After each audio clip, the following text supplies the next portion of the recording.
اگر آپ کو میری یہ ویڈیو پسند آئے تو like, comment and share, subscribe کرنا مت بھولیے۔ 100 سال بعد ناول کی اگلی ایپیسوڈ کی طرف بڑھتے ہیں۔ سیکرٹری جی ہاں، لیکن مرغیوں کے متعلق بھی انہوں نے جھوٹ بولا ہے۔ انہوں نے کہا ہے کہ مرغیوں کے لیے باہر کی مانگ اس قدر زیادہ ہے کہ وہ اسے پورا نہیں کر سکتے۔ راشٹرپتی سانپوں کے متعلق انہوں نے کیا کہا؟ سیکرٹری مہاراج سانپوں کے متعلق انہوں نے سخت بے پرواہی سے اعلان کیا ہے کہ وہ سرحد کے ساتھ صرف 2-3 میل چوڑے علاقے میں گھوم رہے ہیں اور ان پر تیزاب چھڑکا جا رہا ہے۔ راشٹرپتی غصے سے کانپتے ہوئے پاپی راکشس۔ سیکرٹری مہاراج سرحد کے کمانڈر ان چیف نے یہ اطلاع دی ہے کہ بہت سے سانپ واپس لوٹ رہے ہیں۔ انہوں نے واپس لوٹنے والے چند کتوں اور بندروں کو بھی ہلاک کر دیا ہے۔ راشٹرپتی گھر میں پھوٹ بھگوان ہم پر دیا کرے۔ سیکرٹری بھگوان ہم پر دیا کرے۔ راشٹرپتی لیکن یہ تمام خبریں بکواس ہیں۔ جو پاؤں کے متعلق تم نے کیا سنا؟ سیکرٹری یہ وہ کہتے ہیں کہ کار آمد جانوروں سے 99% زندہ پکڑ لیے گئے ہیں۔ پوتر بکریوں کے متعلق انہوں نے یہ اعلان کیا ہے کہ انہیں مریخ آباد کرنے کے لیے امریکہ کے سپرد کیا جائے گا۔ اس کے عوض پاکستان نے وہاں پر خاص مراعات حاصل کر لی ہیں۔ راشٹرپتی ان کم بختوں نے اپنے کسی نقصان کا بھی ذکر کیا ہے یا نہیں؟ سیکرٹری جی انہوں نے اس بات کا اظہار افسوس کیا ہے کہ جانور پر قابو پانے سے پہلے 500 مرد، عورتیں اور بچے ہلاک ہو گئے تھے۔ کسانوں کا جو نقصان ہوا ہے اس کے بدلے انہیں 4 گنا زیادہ دیا جائے گا۔ انہوں نے یہ بھی کہا ہے کہ پاکستان کے پاس 1 سال کی ضرورت کے لیے غلہ موجود ہے۔ روس، امریکہ اور آسٹریلیا نے جانوروں کے عوض اس قدر غلہ مہیا کرنے کا وعدہ کیا ہے کہ پاکستان کے کسانوں نے اپنی تمام فصلیں جانوروں کا پیٹ بھرنے کے لیے پیش کر دی ہیں۔ راشٹرپتی رات کو تم سوئے تھے؟ سیکرٹری جی نہیں، میں ساری رات ریڈیو کے سامنے بیٹھا رہا تھا۔ راشٹرپتی ایک بلند قہقہہ لگاتے ہوئے یہ تو سب ایک خواب ہوگا۔ سیکرٹری کی نبض پر ہاتھ رکھتے ہوئے تمہاری طبیعت ٹھیک نہیں، تمہیں وہم ہوا ہے کہ تم نے یہ سب باتیں ریڈیو پر سنی ہیں۔ کرسی پر بیٹھ جاؤ، میں ڈاکٹر کو بلاتا ہوں۔ ٹیلی فون اٹھاتے ہوئے ہیلو ڈاکٹر ودیا ساگر، جلدی آئیے، میری سیکرٹری کی طبیعت بہت خراب ہے۔ سیکرٹری کرسی سے اٹھتے ہوئے مہاراج میں بالکل ٹھیک ہوں۔ راشٹرپتی برخودار تمہاری آنکھیں بہت سرخ ہیں، بیٹھ جاؤ۔ سیکرٹری پریشان سا ہو کر بیٹھ جاتا ہے۔ میں تم سے ناراض نہیں، میں جانتا ہوں کہ تمہیں اپنے دیش سے کس قدر پریم ہے۔ تم اس حملے کا نتیجہ سننے کے لیے بہت بے قرار تھے۔ تم نے کئی دن آرام نہیں کیا۔ اس شاندار مہم کی ناکامی کے خدشات نے تمہارے دل و دماغ پر بہت برا اثر کیا۔ تم نے جو کچھ وہم کی حالت میں دماغ سے سوچا تھا وہی کچھ وہم کی حالت میں کانوں سے سنا، ورنہ یہ تو ہو ہی نہیں سکتا۔ مجھے یقین ہے پاکستان ریڈیو پر چند دن کے بعد یا تو کوئی بولنے والا ہی نہیں ہوگا، اور ہوگا بھی تو وہ یہی کہے گا کہ میں سرزمین پاکستان کا آخری باشندہ دنیا کو صرف یہ بتانے کے لیے زندہ ہوں کہ پاکستان تباہ و برباد ہو چکا ہے، اور میں یہ اعتراف کرتا ہوں کہ ہمیں یہ جی ہتیا کی سزا ملی ہے۔ ڈاکٹر ودیا ساگر داخل ہوتا ہے۔ راشٹرپتی سیکرٹری کی طرف اشارہ کرتے ہوئے ڈاکٹر صاحب ان کا جلدی سے معائنہ کیجیے۔ سیکرٹری جی میں بالکل ٹھیک ہوں۔ راشٹرپتی ذرا تلخ ہو کر آپ خاموش رہیے۔ ڈاکٹر راشٹرپتی کی میز سے کتابیں ایک طرف ہٹاتے ہوئے سیکرٹریوں کی طرف اشارہ کرتا ہے، آپ یہاں لیٹ جائیے۔ سیکرٹری لیکن میں بالکل تندرست ہوں۔ راشٹرپتی بس خاموش رہو، ڈاکٹر صاحب کا کہا مانو۔ سیکرٹری میز پر لیٹ کر کچھ کہنا چاہتا ہے لیکن ڈاکٹر جلدی سے اس کے منہ میں تھرمامیٹر ٹھونس دیتا ہے، پھر نبض پر ہاتھ رکھ کر گھڑی کی طرف دیکھتا ہے۔ نبض چھوڑ کر وہ تھرمامیٹر دیکھتا ہے، اس کے بعد دل کی حرکت کا معائنہ کرتا ہے، ایک آلے کے ذریعے خون کا دباؤ دیکھتا ہے اور آخر میں پیٹ کی انتڑیاں ٹٹولتا ہے۔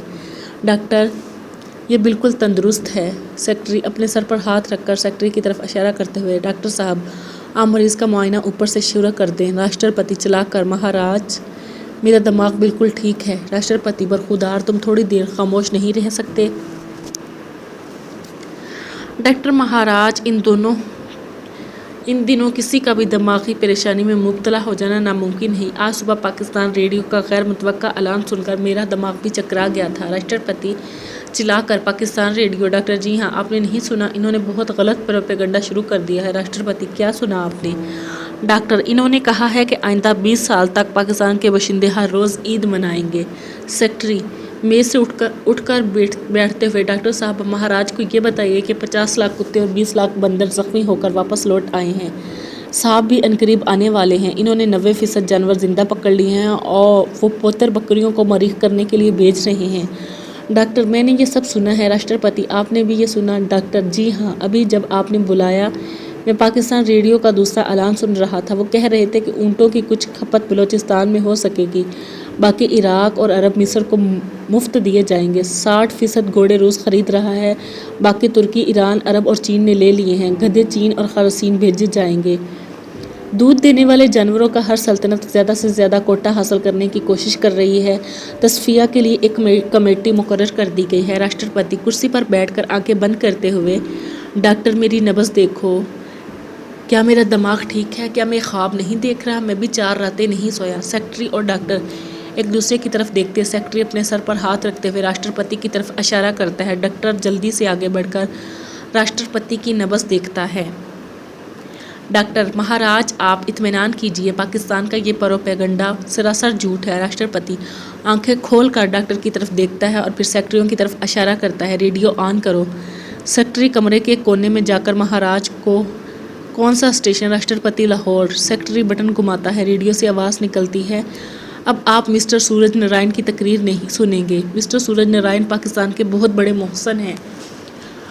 اگر آپ ہماری حکومت کو بروقت مطلع نہ کرتے تو ہمیں ہندوستان سے اٹھنے والے طوفان پر قابو پا لینے کی بہت دقت ہوتی۔ اب آپ ان کی تقریر سنیے۔ چند سیکنڈ کے وقفے کے بعد تقریر شروع ہوتی ہے: میں اپنے ہندوستانی بھائیوں کو مبارکباد دیتا ہوں۔ گزشتہ دنوں میں ہمارے دیش سے جانوروں کی 60% آبادی کم ہو گئی ہے۔ ہمیں اس مصیبت سے نجات دلانے کے لیے جو کچھ حکومت پاکستان نے کیا ہے، اس کا شکریہ ادا کرنے کے لیے میرے پاس الفاظ نہیں۔ تاہم مجھے اس بات کا افسوس ہے کہ کتوں اور بندروں کی ایک بہت بڑی تعداد ہمارے دیش میں واپس چلی آئی ہے۔ میرے ہندوستانی بھائیوں، اب اطمینان اور چند سال جو تمہیں نصیب ہوں گے وہ آپ کے پاکستانی بھائیوں کے چند دن کی محنت اور کارگزاری کا نتیجہ ہے۔ اب یہ تمہارا فرض ہے کہ تم اپنے بل بوتے پر زندہ رہنا سیکھو۔ یاد رکھو، جانوروں کی نسل بڑھتے دیر نہیں لگتی۔ اس وقت بھی جو 40% جانور ہمارے ملک میں موجود ہیں وہ ہماری ضرورت سے زیادہ ہے، بلکہ 100 گنا زیادہ ہے۔ اب تمہارے لیے ایک ہی راستہ ہے کہ ان فالتو جانوروں کو ختم کر ڈالو، ورنہ چند برس کے بعد تمہیں ختم کر ڈالیں گے۔ وہ حکومت جو تمہارے دشمنوں کو اس لیے پناہ دے رہی ہے کہ وہ آہستہ آہستہ تمہاری نسل ختم کر ڈالے، تمہاری دشمن ہے، اس کا تختہ الٹ دو اور اختیارات کی باغ ایسے لوگوں کے ہاتھ میں دے دو جو باولے کتے کی کھوپڑی توڑنا اور زہریلے سانپ کا سر کچلنا جانتے ہوں۔ میں تمہارے جذبات سے واقف ہوں۔ تم نے اپنے بچوں کو شیروں اور چیتوں کا شکار بنتے دیکھا ہے۔ تم اناج کے ایک ایک دانے کو ترستے ہو اور تمہاری ہری بھری کھیتیاں بکریاں، گائے اور جنگلی جانور چٹ کر جاتے ہیں۔ ہمارا ملک طاعون کی بیماری کا دائمی مرکز بن چکا ہے۔ اب اگر تم چاہو تو یہ ملک کو ان لعنتوں سے پاک کر سکتے ہو۔ تمہارے لیے 2 ہی راستے ہیں، ایک یہ کہ حکومت کے حکام کی پرواہ نہ کرتے ہوئے بچے کچے جانوروں کو ہلاک کر ڈالو، اور اگر تم اب تک اپنے دونوں ہاتھوں سے جانوروں کو مارنا پاپ سمجھتے ہو تو موجودہ حکومت کو بدل کر کوئی ایسی حکومت قائم کرو جو جانوروں کی سرپرستی کے خلاف ہو۔ اگر تم یہ کر سکو تو میں یہ وعدہ کرتا ہوں میں پاکستان سے اتنے شکاری بھیج سکوں گا جو 3 ماہ کے اندر اندر کارآمد جانوروں کو زندہ پکڑ کر لے جائیں گے اور خطرناک جانوروں کو ہلاک کر ڈالیں گے۔ میں یہ بھی وعدہ کرتا ہوں کہ پاکستان کے ساتھ ہماری نئی حکومت کے سیاسی تعلقات بحال ہوتے ہی تمہیں ان جانوروں کے بدلے، جن سے حکومت پاکستان بہت بڑا اقتصادی فائدہ اٹھا رہی ہے، کروڑوں ٹن غلہ مفت بھیجا جائے گا۔ پاکستان کے صدر اعظم کے ساتھ میں آزاد ہند گورنمنٹ کے آنریزی صدر ہونے کی حیثیت سے میں ایک تحریری معاہدہ کر چکا ہوں۔ آج شام کے 9 بجے صدر اعظم اس ریڈیو اسٹیشن سے تقریر کرتے ہوئے مجھے میرے اعلان کی تصدیق کریں گے۔ میرے متعلق آپ کو کسی غلط فہمی میں مبتلا نہیں ہو جانا چاہیے۔ میں کوئی بڑے سے بڑا عہدہ حاصل کرنے کی ہوس میں اپنے ملک کے ساتھ غداری نہیں کروں گا۔ غداری کرنے کے بجائے اس کی آزادی کے لیے ایک سپاہی بن کر لڑنا اپنے لیے زیادہ باعث فخر سمجھوں گا۔ اس معاہدے کی پہلی شرط یہ ہے کہ نئی حکومت کے ساتھ سیاسی تعلقات بحال کرنے کے لیے پاکستان اس کی آزادی اور استقلال کا پورا احترام کرے گا۔ اگر سرحد کے باشندوں نے خواہش ظاہر کی تو آزاد ہندو ریاست بھی ہندوستان کو واپس دے دی جائے گی۔ بھائیو، میں ایک ہندوستانی ہوں، ایک ایسا ہندوستانی جو اپنے دیش کی زمین پر جانوروں کی بجائے انسانوں کا حق زیادہ سمجھتا ہو۔ اگر تم میرے ساتھ متفق ہو تو ہمت کرو اور سانپ اور بچھو پالنے والی حکومت کا تختہ الٹ دو۔ جانوروں کی تباہ کاریوں سے سر چھپانے کے لیے جگہ تلاش کرنے والے کسانوں اور دیہاتی لوگوں، تمہاری منزل واردہ ہے۔ ایک سردی سے واردہ کے ایوان حکومت پر جو جھنڈا لہرا رہا ہے، اس پر بکری کا نشان ہے۔ اب اس جھنڈے پر قصاب کی تیز چھری کا نشان ہونا چاہیے۔ دوستو، ہمت کرو، تمہارا نعرہ یہ ہونا چاہیے: